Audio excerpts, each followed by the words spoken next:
para mostrar exatamente como é que estão as equipes. Começando pelo Corinthians. Na Sul-Americana, 7 jogos, 2 vitórias, 1 empate, 1 derrota. Marcou 16, sofreu 3 gols. E aí, essa reguinha pintadinha ali com a letra E, com a letra V, se refere aos jogos sequenciais, né? Não da temporada. Os últimos jogos, os últimos 5 jogos da temporada. Então, são 4 empates e 1 vitória. Fora do time, Yuri Alberto, Alex Santana, Romero e Ranieri não estão à disposição da família Dias. O Bragantino marcou em 9 jogos, venceu 5, empatou 2 jogos e perdeu 2. Marcou 14, sofreu 13 gols. Eu vou dizer um negócio, tá justo ali. Nos últimos jogos, veja, hein, são 3 derrotas e 2 empates. E o Pedro Caixinha não terá Cleiton, Matheus Fernandes, Juninho Capixaba, Lucão, Pedro Henrique e Eric Ramírez. Prováveis escalações. Já vamos engatar uma quarta marcha aqui, ó. O Ramon Dias deve escalar Hugo Souza, 3 na zaga, Kaká, Gustavo Henrique, Félix Torres, Fagner aberto pela direita. Aí uma dúvida, essa dúvida faz sentido, Vitão, Matheus Bidu ou Hugo? Os últimos 2 jogos jogou o Bidu. Foi esquema tático, com 3 zagueiros, joga o Bidu, linha de 4, Hugo, mas na verdade ele guarda pensando no brasileiro, não pensando nesse jogo. Então, é o que... Se fosse pegar, me corrija se eu estiver equivocado, se fosse pegar o jogo de hoje como decisivo e determinante, jogaria o Bidu seria titular. Hã? O Bidu seria titular. Não sei.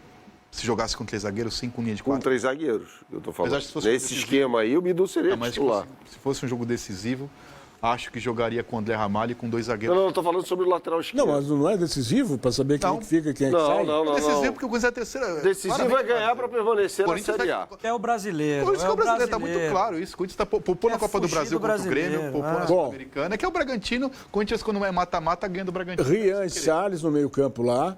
Aí outra dúvida, Garro ou Wesley, Igor Coronado. E outra dúvida no comando de ataque entre Giovani e Pedro Raul. Uma dúvida se você vai jogar agora. com 11 ou com 10, é isso? Essa dúvida. Em relação ao Garro... Essa piadinha que você fez é por causa do Pedro Raul? Não é piada, isso é um fato. Quem vê os jogos do Corinthians, ele tentou cavar uma falta fora da área de vez de chutar a bola pro gol. É algo que eu nunca vi na história do futebol. Eu tenho 47 anos, vi filmes antigos lá dos... Nunca vi essa cena. O centroavante vai fazer o gol, ele para antes da área para cavar uma falta. Realmente é uma coisa inédita na história do futebol. O Corinthians, o ano passado com o Luxemburgo, teve várias classificações culposas na Sul-Americana. Esse ano vai acontecer a mesma coisa, porque o Bragantino é o time mais elogiado. Aliás, já que falamos do Silvio Santos, o recordista mundial de troféu imprensa. Todo ano ele é elogiado, não ganha nada. E segue sendo elogiadíssimo. Confronto direto, ganhou os últimos 70 jogos do Corinthians. Mata-mata, perde. Mata-mata contra o Atlético Paranaense, perde. Na hora que decide, não tem torcida, não tem cobrança. O Corinthians pode empatar, pode ganhar, pode perder por um gol e ainda decidir nos penais. Embora não tenha vontade de classificar, vontade no sentido de você botar força no jogo, o Corinthians jogando em casa contra o Real Madrid ou contra o Instituto Padre Chico, o favorito é o empate. Quando empata todo o jogo em casa, o empate é do Corinthians, então vai dar hoje 1-1, o Corinthians classifica. Pelo menos já está falado o comentário. Onde que é o resultado do brasileiro. Onde que é o Instituto Padre Chico? Não existe mais Instituto Padre Chico, é o Instituto de Deficientes Visuais. Em São Paulo. Olha aqui, ó.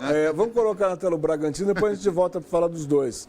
O Bragantino do Pedro Caixinha, Fabrício Natan Mendes, Douglas Mendes, Eduardo Santos e Luan Cândido. Aí uma dúvida entre Raul Jadson, Lucas Evangelista, Lincoln ou John, Elinho, Sacha e Mosqueira ou Vitinho.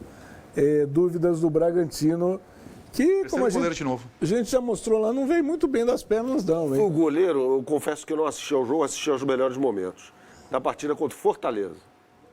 Fortaleza foi o Fabrício.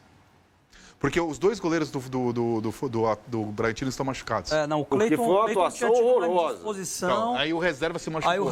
Aí depois o Cleiton... Uma atuação horrorosa. Não, porque ele é o terceiro goleiro. Ele estreou contra o Corinthians sendo o terceiro goleiro. E aí jogou o goleiro contra o Fortaleza. Quando o Cleiton se machuca, o reserva entra contra o Corinthians e se machuca. E aí o terceiro, que é o Fabrício, estreia contra o Corinthians na Sul-Americana. Foi o Fabrício mesmo. Foi o Fabrício que jogou contra o Fortaleza. Foi uma partida horrorosa. Foi o Fabrício. O Cleiton é o titular. Ele é o terceiro goleiro do time que o Cleiton é o titular. Uma partida horrorosa.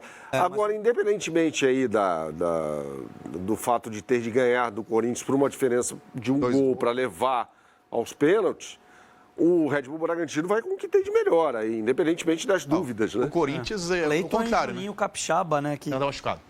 Tá machucado. Machucados, mas seriam os titulares aí. Mas o Red Bull tá fazendo... O Pedro Caixinha, inclusive, na última entrevista dele, ele disse que é o pior momento dele à frente do Bragantino. São 7 jogos sem vencer, Kaká. Esse confronto é tão louco, gente.